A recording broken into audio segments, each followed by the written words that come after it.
সালামু আলাইকুম রহমতুল্লাহ। আপনারা কি ব্যাংক লোনের মাধ্যমে গাড়ি নিতে চাচ্ছেন? আমাদের রেগুলার বেসিস কমেন্টের মধ্যে আমরা এটা প্রচুর পেয়ে থাকি যে আমরা ব্যাংক লোনের মাধ্যমে গাড়ি নিতে চাচ্ছি। আপনি কি ব্যাংক লোনের জন্য এলিজিবল? আমরা এই ভিডিওর মাধ্যমে জানতে পারবো ব্যাংক লোনের জন্য কি কি পেপারস প্রয়োজন এবং কোন কোন ব্যাংক কি কি ফ্যাসিলিটিস দিচ্ছে, কি কি ফ্যাসিলিটিস মাধ্যমে আপনারা ব্যাংক লোনটা খুব সহজে করতে পারবেন। আসুন আমরা জেনে নিই। ব্যাংক লোন ফ্যাসিলিটিস নেওয়ার জন্য আপনাকে 3টি প্রফেশনে থাকতে হবে। এদের আপনাদেরকে বিজনেসম্যান হতে হবে, অথবা জব হোল্ডার, অথবা ল্যান্ড ওনার। এই 3টি ক্যাটাগরিতেই ব্যাংক লোন ইউজুয়ালি দিয়ে থাকে। ব্যাংক লোনের ক্ষেত্রে আপনি যখন ব্যাংকে যাবেন ব্যাংক লোন করার জন্য, তখন এই প্রোডাক্টটা, যে প্রোডাক্টের থ্রুতে ব্যাংকগুলো আপনাকে ব্যাংক লোন দিয়ে থাকবে, সেটাকে বলে অটো লোন। তো অটো লোনের আন্ডারে আপনি এই গাড়ির ফ্যাসিলিটিসগুলো পেয়ে থাকবেন।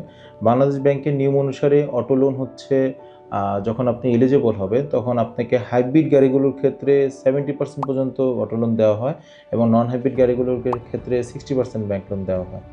অটো লোনগুলোর ক্ষেত্রে এখন ব্যাংকের interest rate bank to bank very করে থাকে। সবচেয়ে লোয়েস্ট ইন্টারেস্ট রেট 11% থেকে শুরু করে সর্বোচ্চ 15% পর্যন্ত এখন ইন্টারেস্ট রেট হয়ে থাকে। এগুলো আপনার প্রোফাইলের উপর ডিপেন্ড করে যে ব্যাংক আপনাকে অ্যাকসেপ্ট করবে সেই ব্যাংক অনুযায়ী আপনি করতে পারবেন। বিজনেসম্যানদের জন্য আমরা কি কি কাগজপত্র আপনাদের প্রয়োজন, যে কাগজের থ্রুতে আপনি ব্যাংক লোন করতে পারবেন। বিজনেসম্যানের জন্য প্রথম আইডেন্টিফিকেশন হচ্ছে তার একটি বিজনেসের অ্যাড্রেস, যে অ্যাড্রেসের থ্রুতে আপনি ব্যাংক লোন করতে পারবেন। এছাড়া ওই অ্যাড্রেসের অনুসারে আপনাকে একটা ট্রেড লাইসেন্স করতে হবে। ওই ট্রেড লাইসেন্সের বয়স 6 মাস থেকে 3 বছর, 2 বছর, 5 বছর পর্যন্ত বিভিন্ন ব্যাংক রিকমেন্ড দিয়ে থাকে।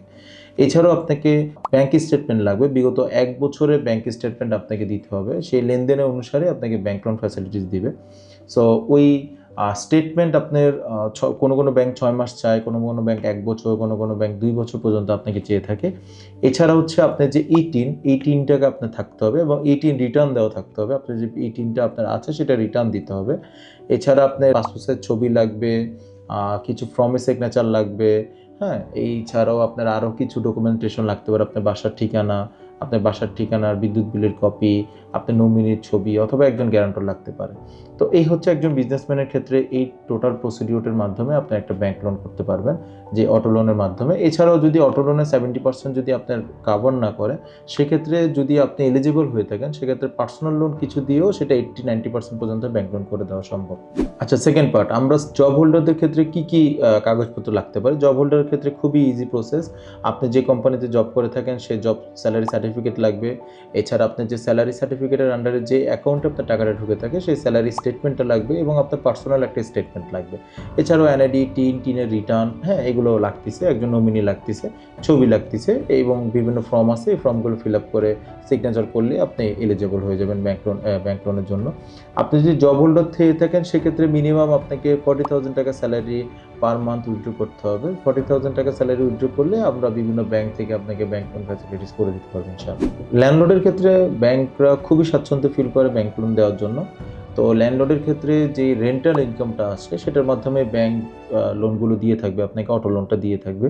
তো সেটার ক্ষেত্রে আপনার যে জমির দলিল আছে, দলিলের ফটোকপি, আপনার বিজনেসম্যান হোক, ল্যান্ডলর্ড হোক, অথবা জব হোল্ডার হোক, কারোই কোনো ডকুমেন্টের অরিজিনাল কপি লাগতেছে না উইথাউট স্টেটমেন্ট। বাকি সব কিছুই আপনার ফটোকপি দিলেই হচ্ছে। জব হোল্ডারদের ক্ষেত্রে শুধু স্যালারি সার্টিফিকেটটা অরিজিনাল লাগে, আর ল্যান্ডলর্ডের ক্ষেত্রে আপনার স্টেটমেন্টটা অরিজিনাল লাগে এবং বিজনেসম্যানের ক্ষেত্রে স্টেটমেন্টটা, ব্যাংক স্টেটমেন্টটা অরিজিনাল কপি দিতে হবে। আপনার যেই ল্যান্ডলর্ডের ক্ষেত্রে জমির কপি, জমির দলিলের কপি, যে দলিলটা আছে সেটার কপি দিতে হবে। খাজনা খারিজ, যে আপনি যে খাজনা দিচ্ছেন, ট্যাক্স দিচ্ছেন জমির বাবদ, ওই ট্যাক্সের কপিটা দিতে হবে। হ্যাঁ, তো ওই কপি, এই দুটো কপি এবং ব্যাংক স্টেটমেন্ট, এনআইডি, টিনের রিটার্ন, হ্যাঁ, এবং আপনি যে জমি ভাড়া পাচ্ছেন সেই ভাড়ার ডিড ডকুমেন্ট, হ্যাঁ, যেটা ইউজুয়ালি সবার কাছেই থাকে, ডিড ডকুমেন্ট অথবা যে ভাড়া রিসিট, যেগুলো আপনি যা আপনাদের যেই ভাড়াটি আছে তাদেরকে যে রিসিট দিয়ে আপনি ভাড়াগুলো নিচ্ছেন, সেই ডকুমেন্টগুলো দিলেই আপনারা এলিজিবল হতে পারবেন। সো এই টোটাল 3টা প্রসিডিউর মাধ্যমে ব্যাংক লোন দিয়ে থাকে ব্যাংকগুলো। এছাড়াও কিছু কিছু ব্যাংক এখন প্রবাসীদেরও লোন দিচ্ছে। সেই লোনটা কিভাবে দিচ্ছে সেটা আমরা পরবর্তী একটা ভিডিওতে আপনাদের খুবই ছোট আকারে আপনাদেরকে জানিয়ে রাখবো। তো আপনারা এই পর্যন্ত আমাদের অটো লোন ডিভিশনের ক্ষেত্রে খুবই ভালো ভালো কিছু ব্যাংক আমাদেরকে খুব সাপোর্ট দিচ্ছে। এর মধ্যে BRAC bank, city bank, Pubali bank, হ্যাঁ, আইপিডিসি, আইডিএলসি, ইউসিবি, ইবিএল, এইগুলো ব্যাংকগুলো আমাদেরকে, এছাড়া মিউচুয়াল ট্রাস্ট ব্যাংক আছে, এগুলো আমাদেরকে খুব সাপোর্ট দিচ্ছে। ব্যাংক লোন খুবই একটি সুন্দর প্রসেস, খুবই ইজি প্রসেসে আপনাদেরকে আমরা ব্যাংক লোন করে দিতে পারবো। সো ব্যাংক লোন করে দেওয়ার জন্য আপনাকে খুবই এই ডকুমেন্টগুলো প্রয়োজন হলে ডকুমেন্টগুলো দিলে আমরা আপনাকে ব্যাংক লোনটা খুব সুন্দরভাবে করে দিতে পারবো। আপনার পছন্দের গাড়িটি আমাদের কাছে বুক করে আপনি খুবই ইজিয়েস্ট ওয়েতে আমাদের থেকে ব্যাংক লোনটা করে নিতে পারবেন। আমরা এই ফ্যাসিলিটিসগুলো আপনাকে দিয়ে থাকবো। Thank you so much. আজকে এই পর্যন্ত। ইনশাআল্লাহ পরবর্তী ভিডিওতে আমরা আরও সুন্দরভাবে আপনাদেরকে আরও কিছু ছোট ছোট টপিক নিয়ে আমরা আসবো আপনাদের কাছে। সেই পর্যন্ত ভালো থাকবেন। আসসালামু আলাইকুম।